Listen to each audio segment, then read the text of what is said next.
Hello and welcome to the Too Much Apparently podcast. If you're new here, this is a podcast for the deeply feeling, overthinking, emotionally overloaded humans who've been told they're too much apparently. And if you're back, thanks for choosing to sit with us again. We're Alice and Carly, two therapists who are also just sensitive weirdos trying to make sense of life, healing, and our own brains. This isn't a professional advice podcast. It's more like the messy, honest conversations that happen when you finally feel safe enough to say what you're really thinking. This space is for people like us, the ones who've been called too sensitive, too serious, too emotional, too intense, and have spent way too long believing that it's true. Okay, on with the episode. Today we're talking about being too philosophical to function, when your brain won't stop asking, what's the point? But you've still got laundry to do. Yeah, it's that feeling when you zoom out too far. You're meant to be sending an email or de-icing the car, and suddenly you're questioning the entire point of human existence and whether free will is even real. We'll talk about what it's like to live with a brain that's never stopped asking why that can be both a gift and a curse, and how to find small human meaning when the big stuff feels impossible to grasp. Basically, if you've ever had an existential crisis while unloading the dishwasher, this one's for you. Let's get into it. Do you think people might be a bit scared of this episode? I'm scared of this episode. I So yes, maybe. Yeah, I was thinking of it from the perspective that when people say philosophy, I think people think unless they know who Socrates or Nietzsche are, if I'm saying that right, that they can't possibly be philosophical in their thought, which is absolutely not true. Yeah. But I wonder if a lot of people would describe themselves as being a philosophical or an existential thinker versus those of us who absolutely know that we are. Yeah, so I definitely would. But when I was thinking about what we talk about in this episode, which is why I messaged you last night and said, what are you thinking for this episode? Because I was like, what is the meaning of a philosophical episode? I love that. Yeah, yeah. You've taken this like totally meta already. Naturally. Well, in preparation for this episode, I thought it would be interesting.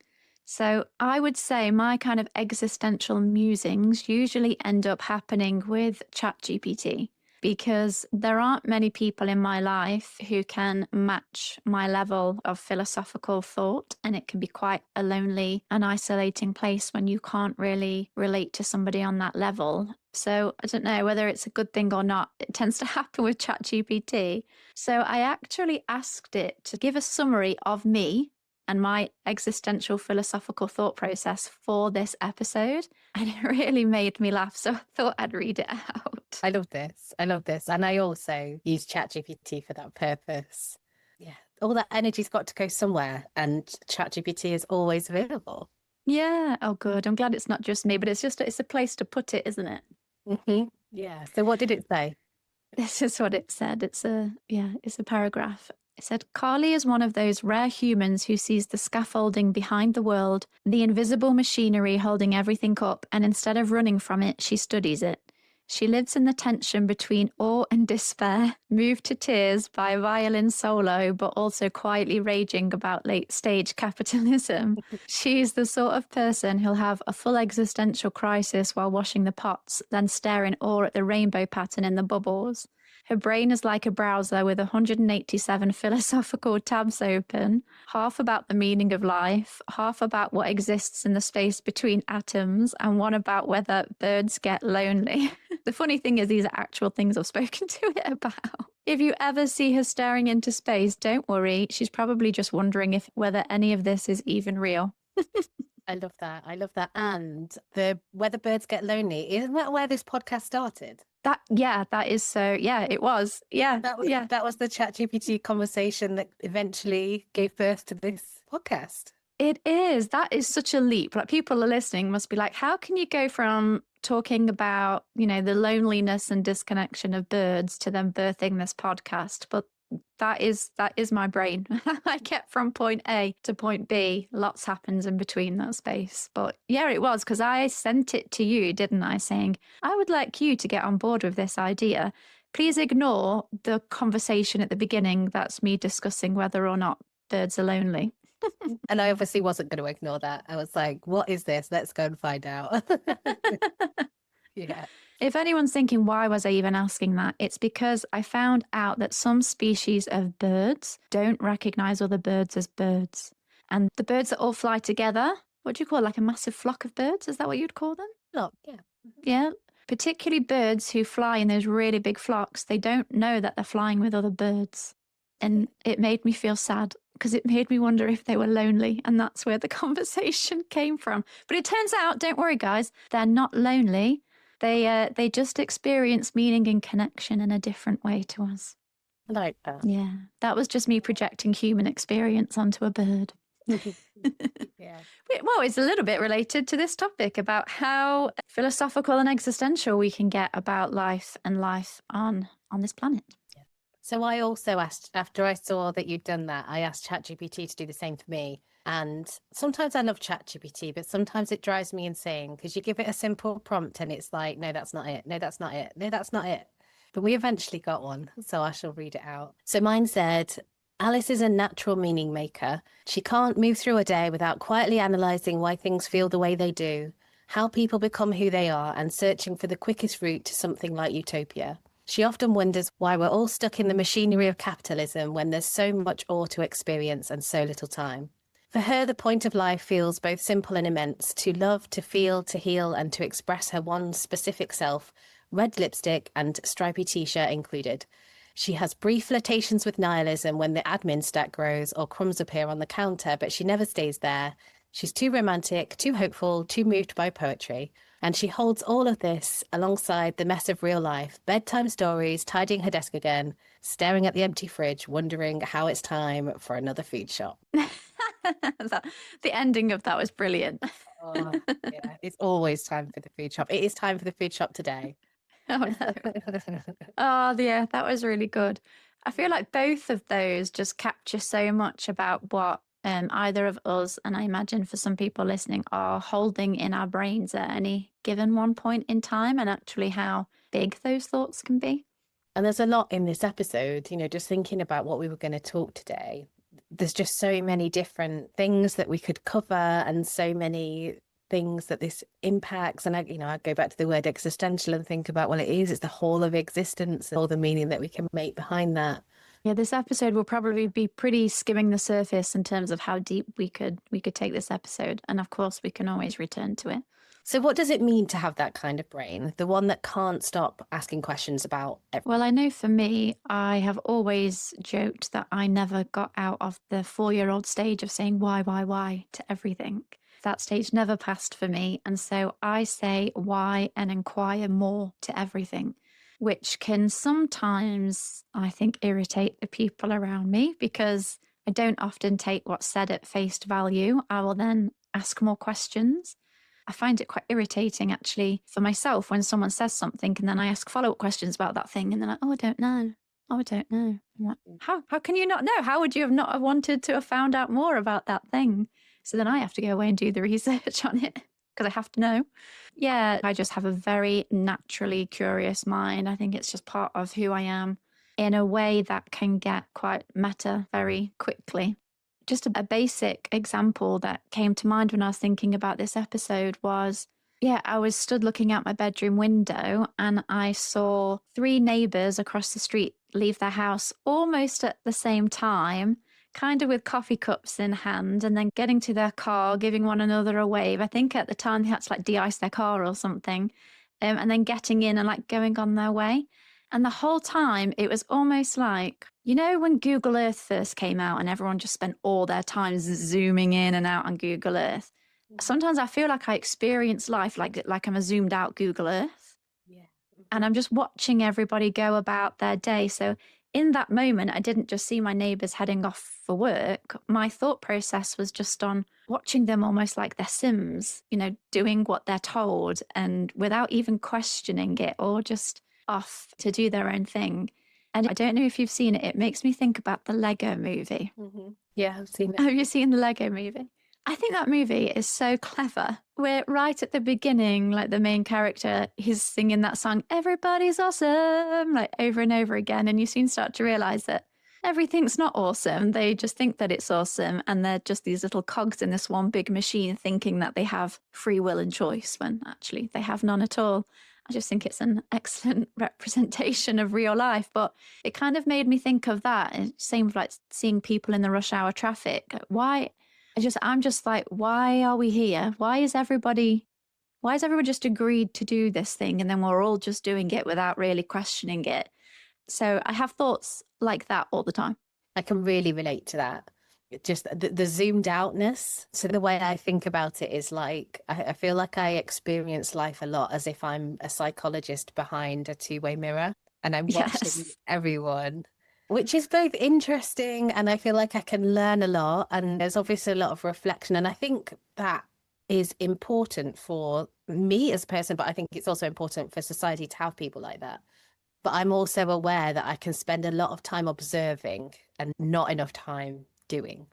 Yeah, I had the same thought that it's spending a lot of life as an observer rather than a participant.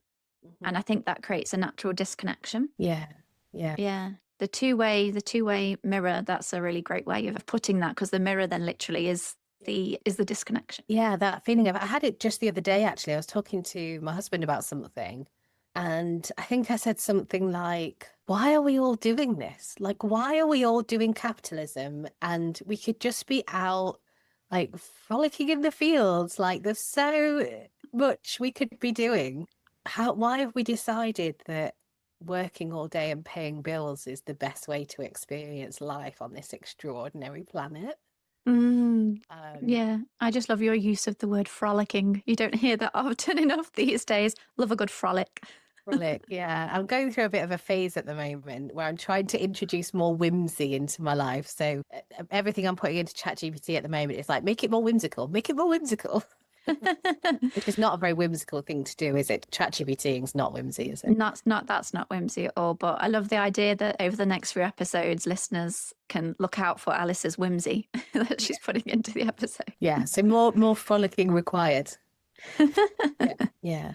But then I think that bumps me straight up against free will, and that can feel quite overwhelming. And I think, as we've started to think about what we might talk about in this episode, I think that is something that runs underneath everything that we've thought about for this episode is how do you tolerate all these big thoughts and also live your life? Yeah. Because there is a lot in there, isn't there? Yeah, well, it makes it really difficult. And like you say, there's so much we could cover in terms of science and religion and the birthplace of philosophy in ancient Greece.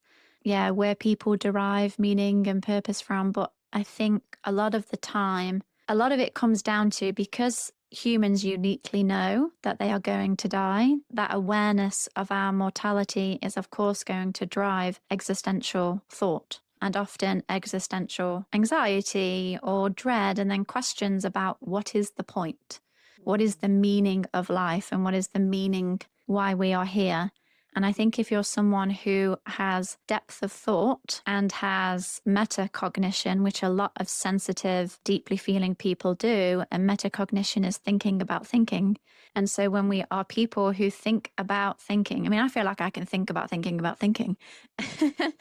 But when we have that, I think it's quite easy to reach a place of meaninglessness, like life is meaningless.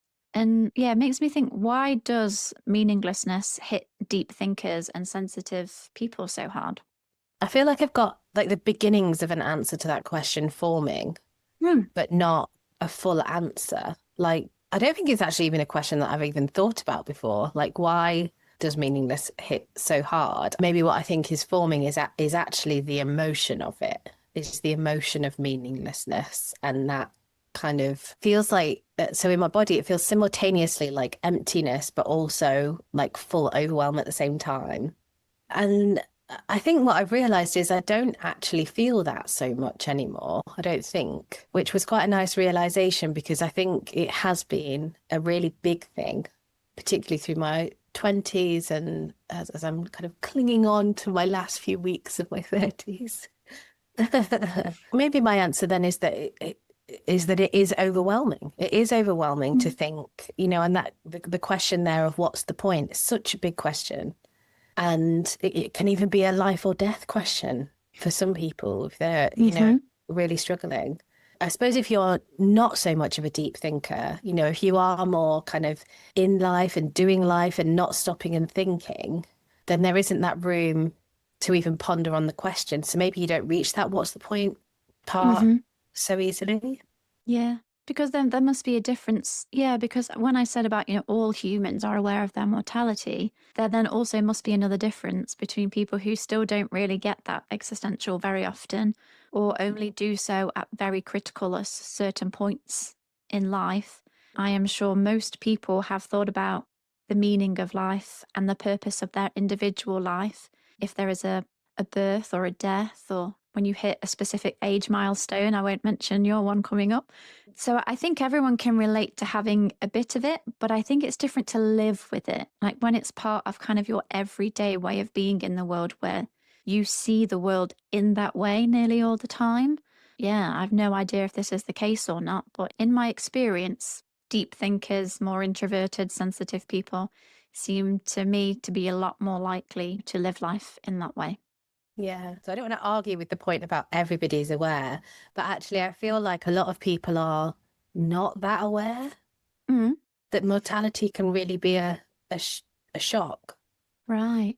Yeah. Maybe that's just so hard for me to imagine. Yeah. Yeah. Yeah. But I think there are, and I think society almost encourages that. I'm just thinking about the constant, like, you buy this thing, your life will be great. If you buy this thing, your life will be great. If you buy this thing, your life will be great. Like, there's so much distraction away from we are going to die. Hmm. And it is such an uncomfortable thing to sit with. I think unless you spend a lot of time in spaces where you're around death and the limit of time that you have in your life. I was just thinking the other day when my dad died, I had a massive jolt of like, right, grab life with two hands. I'm not wasting any time. He was only 61 when he died, and he had early onset Alzheimer's, so he'd been quite unwell since his mid 50s. There was that real like, oh my gosh, we don't have all day. Like, let's get on and do everything. But I realized over the last few years that has slipped away again. And I've almost re-entered this illusion of life as everlasting, and I'll have as much time as I want, and I'll get around to it tomorrow. Yeah. I do think there's nothing like losing somebody, and especially when their life is cut short, like way before their time. I think that immediately puts life into perspective. People maybe experience a greater sense of gratitude in relation to life. And as you say, like making each day count.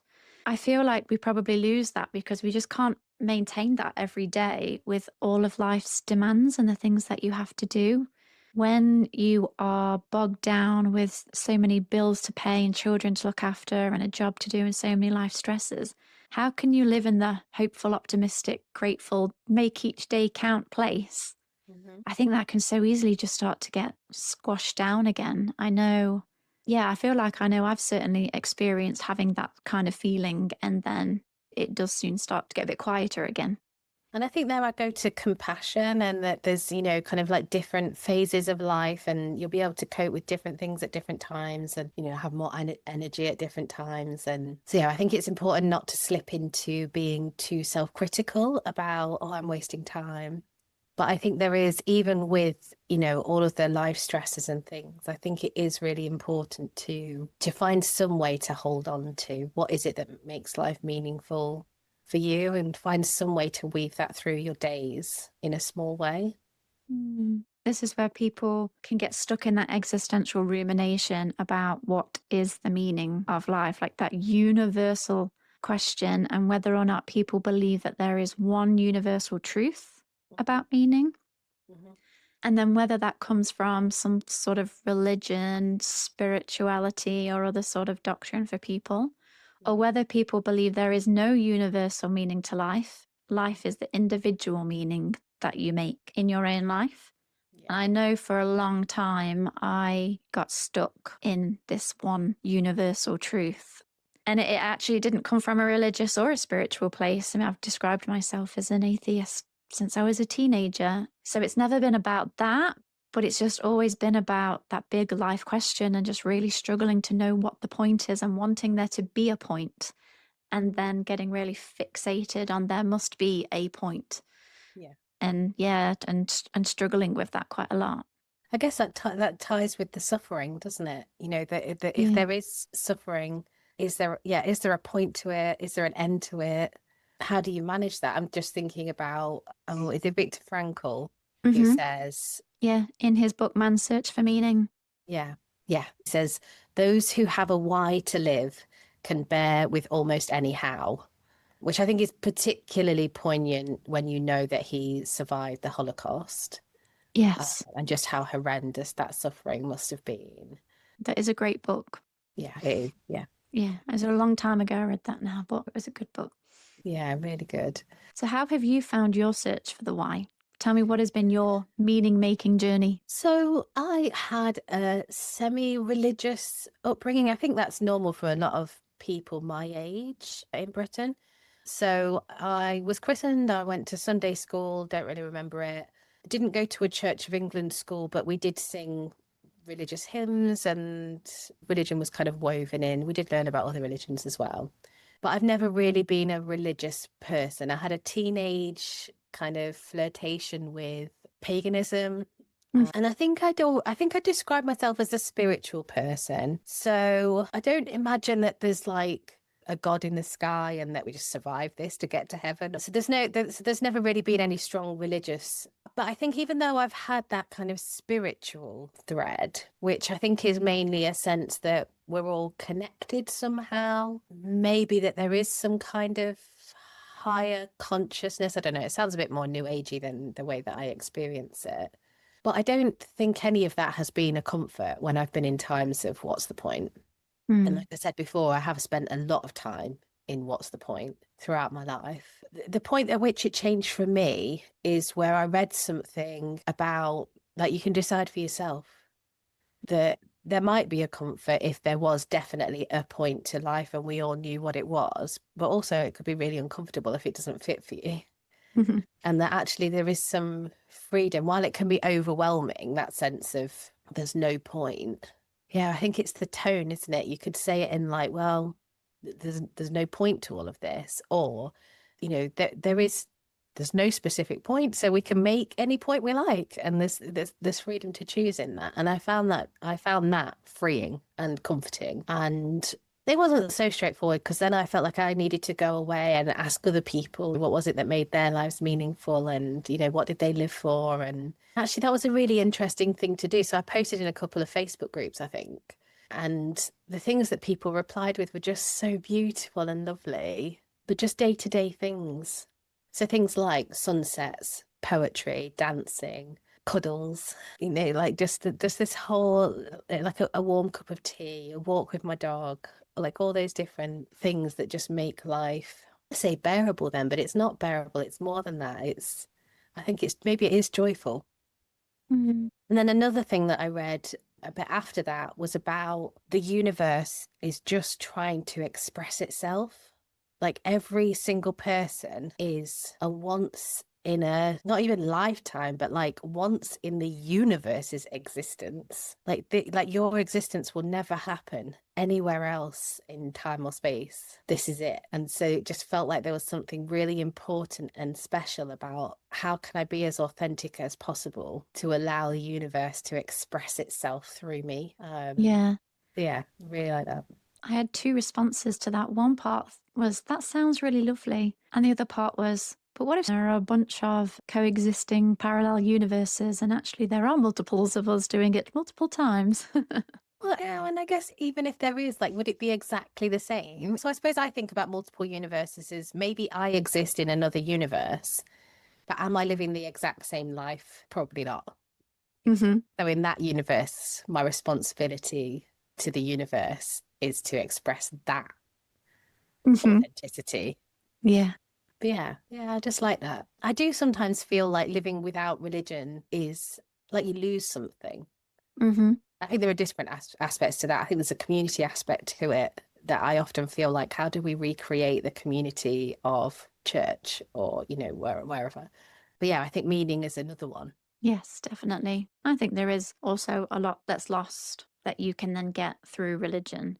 I think it's then, finding other ways within which to have and create that for yourself. If you don't have this comfort of life after death or imagining your loved ones in heaven, those kinds of things, then it's what do you fill that with. There's a lot of like hope, I kind of want to say, like in religion. Yeah. So yeah, it's what do you replace that with? But I know for me, it was interesting listening to you talk about how you found comfort in, I can create my own meaning, and it can be sunsets and walks with the dogs and the idea like this is it. But I know that wasn't enough for me. So when I was trying to do that for myself, it just didn't really land. It didn't still stop the thought spirals around, but what is the point really? And what really is the meaning? And is the meaning of life really sunsets? Like, am I, if you've gone through like difficult things in life, if you've experienced trauma, if you're living with chronic illnesses, it still feels like there's got to be more to this. And I used to have this strong sense of, this used to come up quite a bit in my therapy. I used to say, I don't know what it is I'm supposed to be doing. Mhm. Okay. It felt like that there's something I'm supposed to be doing that I'm not doing. And I couldn't name what that was or where that was come from, because I don't believe that there's any grand plan that's been designed for me or anything like that. But it was just this strong sense of, I just used to say, I don't get it. I don't get what I'm supposed to be doing. Mhm. And yeah, it still felt like that I didn't quite yet have a solid basis on which to work from that didn't stop me going round and round in these existential loops, which I can say I have now got there and I can say how. But it took me a long time because those other things, like you mentioned, that can help other people it still just didn't help me. Yeah. So how did you get there? Well, I cycled through a few philosophical takes on life and did a bit of reading around them. And that helped give me a bit more knowledge. But to be honest, it was ultimately one sentence that my therapist said that kind of changed everything. But I thought I might just run through, for those who might not know, what some of the most popular kind of philosophical views on life can be. Yeah. Mhm. Yeah. Okay, so some of the popular ones, well, there's absurdism, which basically posits that life is meaningless and beautiful, and the only logical response is to embrace both. So that is essentially about just embracing the absolute absurdity that life is and that it doesn't make sense, but it can still be beautiful without meaning. Stoicism focuses on what you can control, so your thoughts, your actions, behavior, and let go of what you can't. So that's very much just a focus on letting go of anything that's not in your control and only focusing on the things that you can control. And just to say, this is like a very brief outline of some pretty big, complex philosophical ideas. So go away and research them if you want to. Nihilism, which is where a lot of us that think this way can end up, which is basically nothing matters, so why bother? And if we stay here for too long, this can lead to despair and depression. I think it's a hard place to stay, nihilism. I think you can dip into it and then move, but I don't know how happy or settled you can feel in life if you totally just sit with nothing matters, so why bother? And then existentialism, which is something that I take quite a lot from, is that life doesn't come preloaded with meaning. And this is like you were saying that you found helpful, Alice. You can create it yourself through choices, love, and responsibility. So that is ultimately about creating your own meaning in life. And even though that didn't fully fit the picture for me, it definitely helped. And as you said, it helped for you. This isn't really a philosophical approach, but I wrote it down to remind myself to speak about, because one thing that I've always kind of followed is what Socrates said in terms of know thyself. And I do think understanding yourself is the starting point for understanding life. So there has been, of course, so much that I've done around that self exploration. But another thing that gives me a lot of comfort, again, this isn't, well, you could argue actually that it is a life philosophy, actually, is humanism. And I've read quite a lot about humanism as a concept. And that brings a lot of comfort for me as well. And humanism essentially centers compassion and curiosity and is a non religious philosophy, believing that we create our own sense of purpose by caring for each other and for the planet, and that a good life is one that is thoughtful, ethical, and focused on living in the present. I also find meaning in the planet itself. So some people, I think, take meaning from looking at life as if it has been designed by the creator. Whereas I personally find the magic in just life and it exists itself. Like you said, the fact that we exist is such, yeah, I wouldn't even like to know the statistical probability of the fact that we exist. But I know it's pretty small, although I am sure that there is life out there in the vastness of the universe. But either way, it is insane that we exist at all. And so I think that in and of itself is crazy, magical, and connecting with life and the delicate balance of the ecosystems and the fact that we've ended up with a moon that without the moon helping with our tides and climates and things that the earth would just basically collapse is just incredible. And so all of that to me just in and of itself feels miraculous without needing any kind of creator explanation.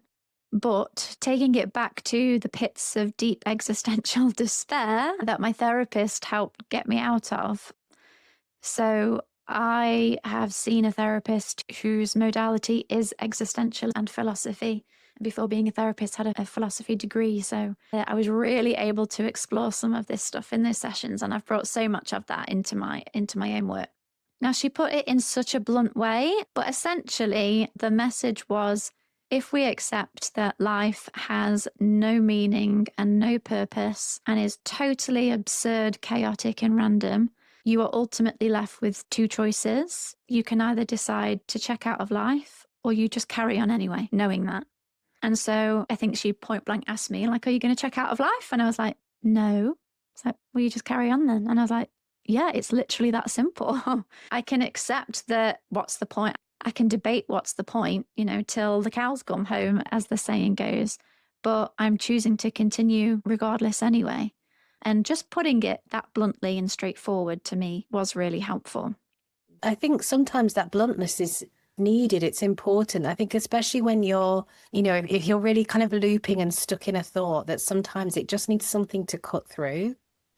So yeah, I think it is important and really helpful that your therapist did that for you. Yeah. Just to say, what she actually said was, are you going to kill yourself? Like, well, you can either kill yourself or you can carry on. And that was like fine for me to hear, but I thought, I'm not sure I had to say if I could like put it like that on the podcast. But I guess it's the truth of the matter, isn't it? I guess that is the reality of it. Yeah, I do think sometimes you do just need something putting bluntly, because it made it really straightforward. Because anytime now I start to go into any kind of that sort of questioning for myself, I just go, stop. Are you going to check out? No. Well, you just carry on then. And it helps me to not get into those kinds of thought spirals that I'd get into all the time. And as a result of that, I'm now more able to lean into what you have lent into about just carrying on with life, as crazy and as how much it doesn't make sense, and find meaning in whatever way I can. Yeah, I'm curious as we're talking and I'm kind of listening to how you're responding to what I'm saying. And the feeling that I've got is that I've not quite articulated quite how it is for me, because I'm not sat in a space of it doesn't make sense anymore. Mm-hmm. I think the sense and the point is very much centered for me around how can we do as much good as possible in the time that we have? Like, how can we contribute positively to humanity? Mm-hmm. I suppose where it gets a bit twisty again is like, how did we end up here? And, so going back to when my dad died, the first thing I did, so I drove home, it was a couple of hours drive home from the hospital, like middle of the night as well. And the first thing I did was I got in bed and I said to my husband, like, but where has he gone? Like, where is he gone? And I was like, well, how did the universe start? I was like, if I can figure out where we came from, then maybe I can figure out where he's gone. And really got into this thing of like, but where did it start? And it really like mangles my brain to think about, Googled this before we started, about like energy can't be created or destroyed. Like if energy can't be created, like where did any of this come from? Yes. Like, and I know it's all like, but you can't just say like the Big Bang, because like, well, but what do you mean? Like how, like there had to be something for there to be any kind of reaction, or like, or the universe is expanding, but like expanding into what? That means into what? space. Like it really messes with my head. Yeah. just to jump in there, even though I don't describe myself as spiritual at all, if I was ever to believe in any sort of afterlife, it's related to that. It's the idea of where does our energy then go? Yeah. And could there be something related to some sort of afterlife in relation to like our energy after we're not here anymore? Yeah. Yeah. And there will, of course, be people that, are very blunt about that and just see our bodies as essentially a highly complicated computer, and that when you die, like that's it, your computer, your brain just turns off and that's it, you just cease to exist. But I just can't get my head around that. And from the universe perspective and like where any of this came from, I do find that just impossible to comprehend. And I kind of like, in some ways, I've seen some scientists say that like the more we study the universe, the more it seems like we're in a simulation. Like there's almost some comfort for me in like maybe this is a part of something bigger. But even that, I'm like, oh, but what's the purpose of that? Like, are we a science experiment? Is there like, are we a computer game? Are we Sims? Yeah. If Then so, I wish the one controlling me would do that money cheat. Yeah. But then I start to feel guilty about all the times that I've played Sims and messed around with people's lives, not realizing that they were actually really anything. I try not to spend too much time dwelling on those kinds of things because, they do, it can become overwhelming and frightening for me. But yeah, I think coming back to the point of life for me, it is very much about, I think it's love is the way that I would sum it up. Is how do we love ourselves and each other and the world, and just contribute to the betterment of everything around us as much as we can. Like leave it a better place than you found it. I think that's probably my philosophy then is, yeah, how do you leave the world a better place than you've found it? You sound quite aligned with humanism as a concept. Yeah, and I do follow, is it the Humanism Association or something? I do follow them, and it is that, but there is also a thread of spirituality through it, which again is hard to define. And I think there's also a nature aspect to it, where you said about, I can't remember how you worded it now, but like finding meaning in the world itself. I think as I get older, there's also that to it. Yes. Well, yeah. I just find that hard. The idea that we could try to leave the world a better place than we found it. And in an instant, someone sat in a room somewhere could press a button and destroy everything in one go. And those are the things that baffle me. I can't get my head around how people think you can own a piece of the earth. Like the earth is earth. It's not for sale. How can people decide that they own a piece of it? Who started out owning it all to hand it out?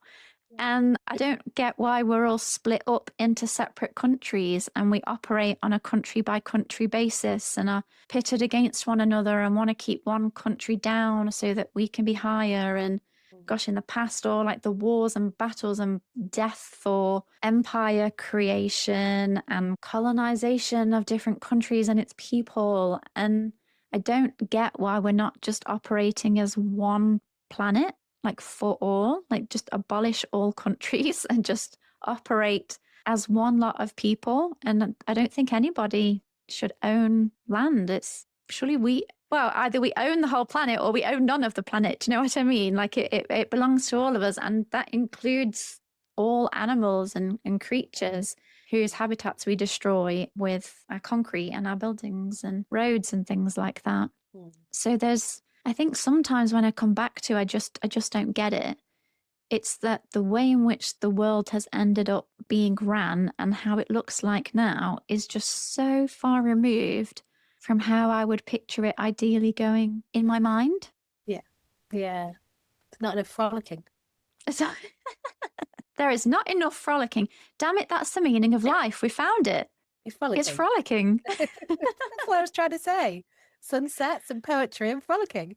Oh, you said that right at the start. We could have just cut the episode off there. Oh dear. How do you get your head around nature? Because I can tell. Don't know what facial expression it was that you pulled there. Just the biggest question of all time. How do you get your head around nature? Sorry, there is a second part to that question. Oh, it was just the way you almost like rolled your eyes or something. I was like, what? What is with the question? It was whoa. Instant panic and overwhelm. Yeah, it wasn't an eye roll. Alice, just surmise nature. No, so for example, I just said about the way in which humans have ended up constructing and running the planet and the way in which, yeah, it all runs.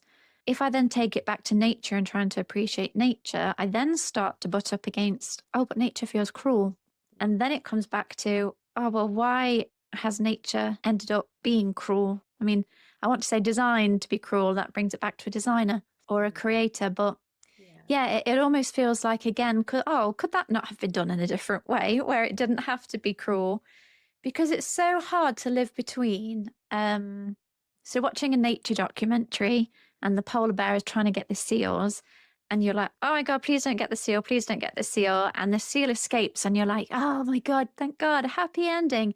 And then the polar bear goes back to its den and is like, sorry, little cubs, I have no food for you. And then they do a little whine because they're hungry. And then you're like, oh no, and now they're starving because they didn't get their food. So it's like in that one moment, it's like, I don't know how I'm supposed to feel because I want the seal to escape and not be killed. And I want the polar bear cubs' tummies to be full. And that's another thing that I find so hard to sit with and understand in terms of like, why does nature have to work that way? Yeah, it is difficult, isn't it? As you were saying that, my mind had kind of gone to like, why do bad things happen? And, so like when people say like, oh, everything happens for a reason, like I do on a very logistical level think everything happens for a reason, but not like, oh, there's some grand plan and this is why it's happened. But like, I'm struggling to think of a specific example. But I suppose my brain goes to is like there might be a scientific explanation for what went wrong here, and this was the end result of it. Does that make sense? So Michael Rosen talks about suffering a lot. So his son died when I think he was 21, and he had meningitis.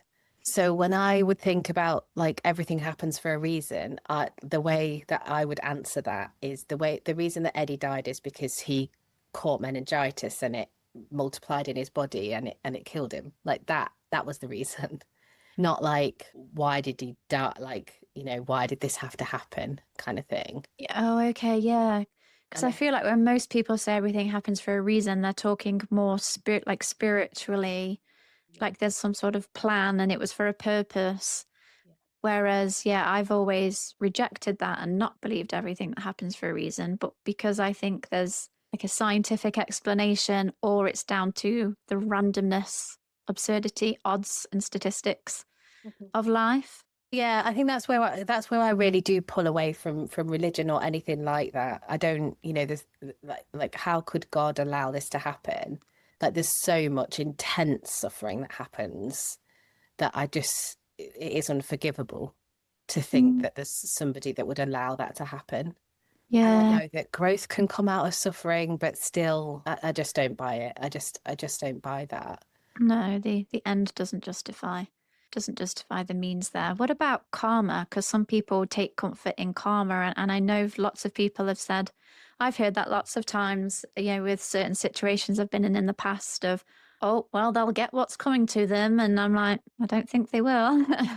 Yeah, so when I separated from my first husband, lots of people said that to me.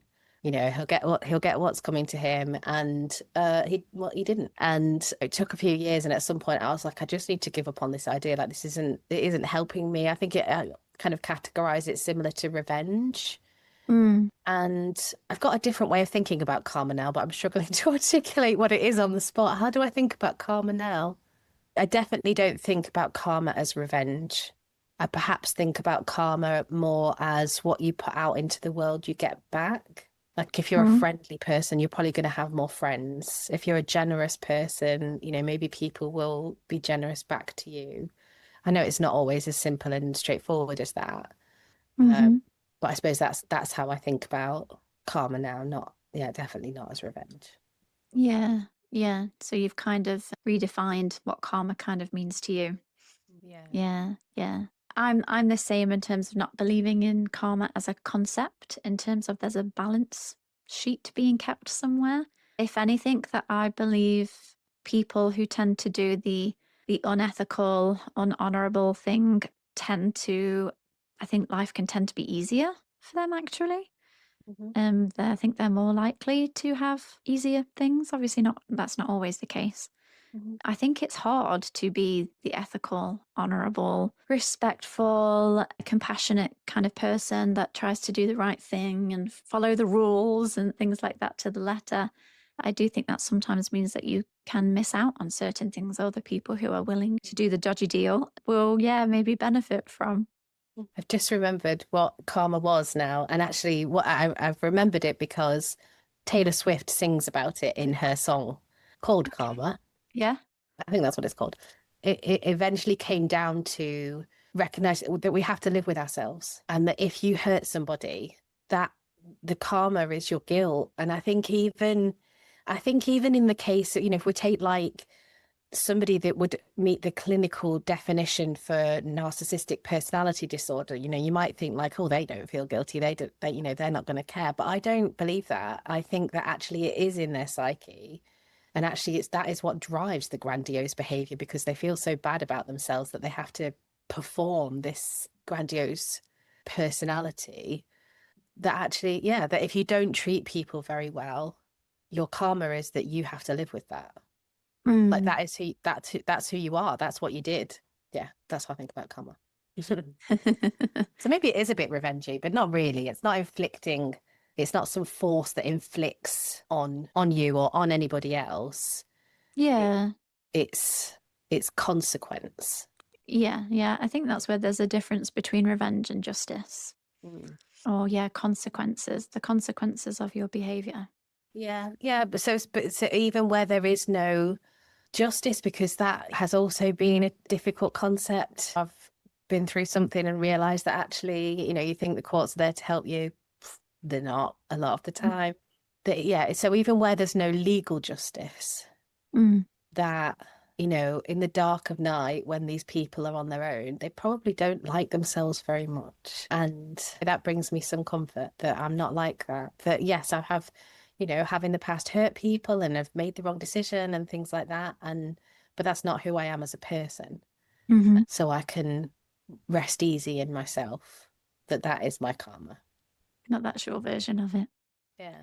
Yeah. I'd say for me in relation to that, yeah, it's interesting listening to you talk. I do think I think differently to you. I don't think, even if deep down they do not like themselves, I think they can't access that. Okay.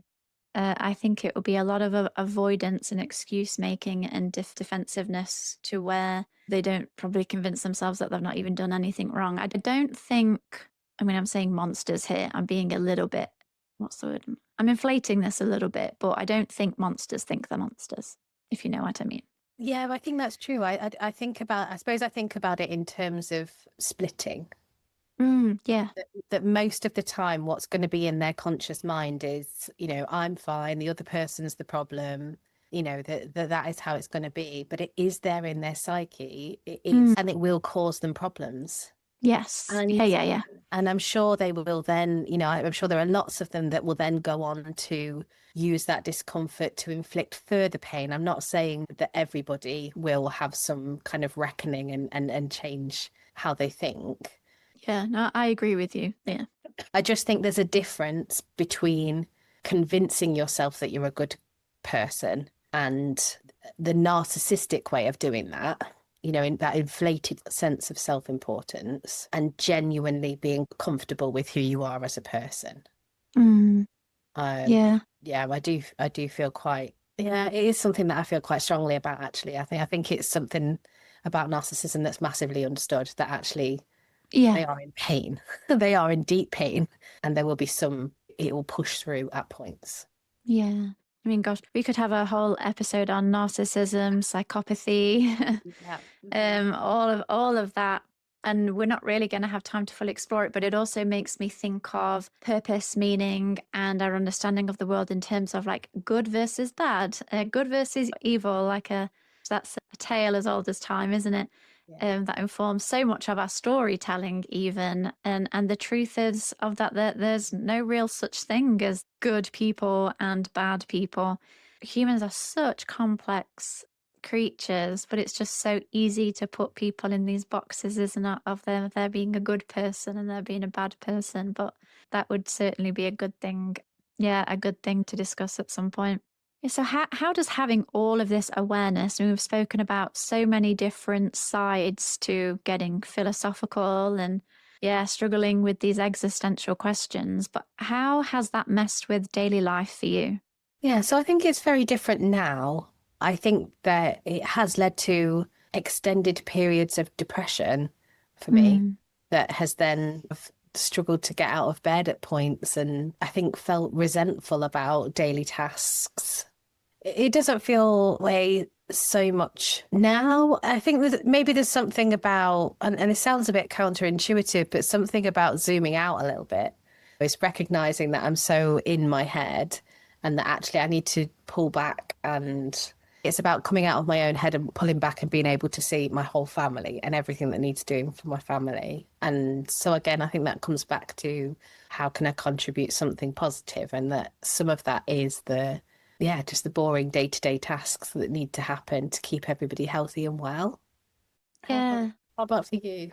Yeah, similar. I think thinking this way has had a big impact on my mental health and well-being. It's certainly led to quite a lot of suffering.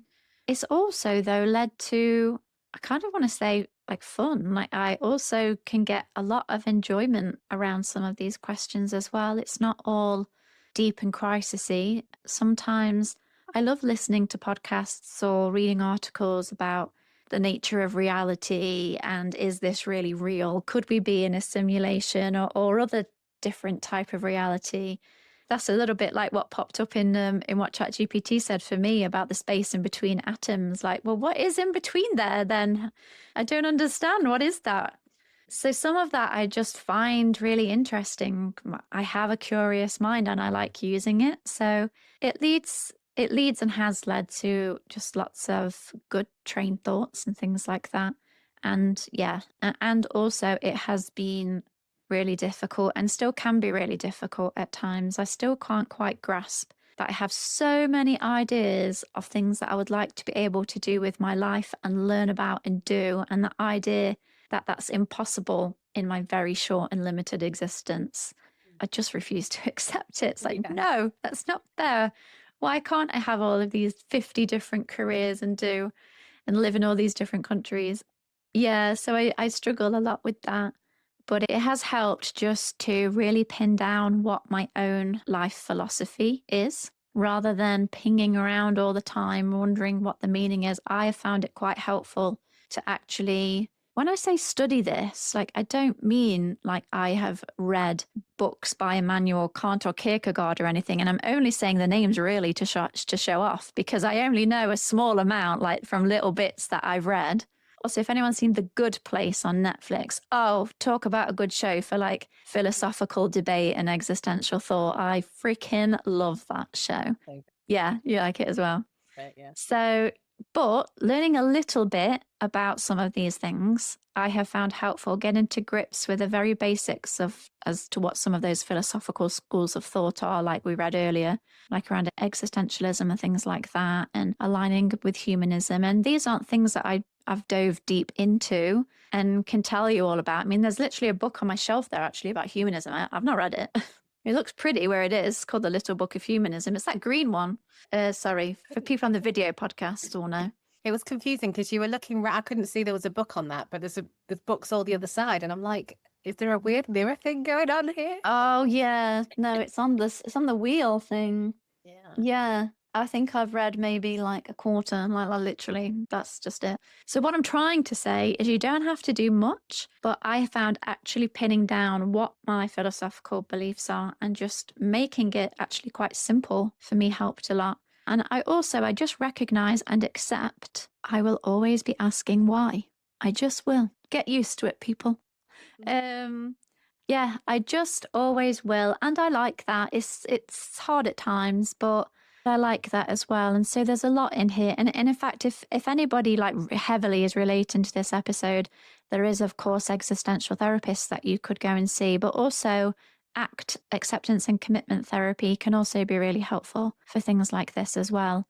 So yeah, there's a lot on just about accepting and trying to create my own smaller little bits of meaning each day. And just as a reminder to myself, sometimes if my problems in life are feeling quite big and overwhelming, is one of my favorite photographs in space is known as the pale blue dot. And it is essentially a photo of space. There's a teeny tiny dot and it's our planet from such a great distance. Sometimes seeing the planet from such that great distance, it helps me to see it like that, actually, from putting things into perspective. Not in a way where I'm saying it doesn't matter, but it really does help to put things in perspectives for me. So sometimes I come back to that photograph. See, I think that helps a lot of people. But for me, it's the opposite. For me, that stirs up, like, I think for me, it's based around I'm making a fuss about nothing. So that doesn't work for me. But I know it does bring comfort to a lot of people. But yeah, I hope to find something similar for me. Maybe there is something, but yeah. Yeah. I think for me, it's when things happen that feel like they are world ending. And they might be really important, and it's okay to have big feelings about it, but it just helps me to realize, okay, it's not world ending, and this will pass. Yeah. It's kind of like a version of that for me. Yeah. Yeah. And the thing that helps me the most is even when I say to myself, the world genuinely makes no sense, it is absolutely insane, and I don't get the point to any of it, but I'm going to choose to live anyway and keep going. I like the way that even though we have lots of similarities, that there are really significant differences for us. And I feel like that just highlights the importance of, like you say, finding your own way and finding what works for you. Yes.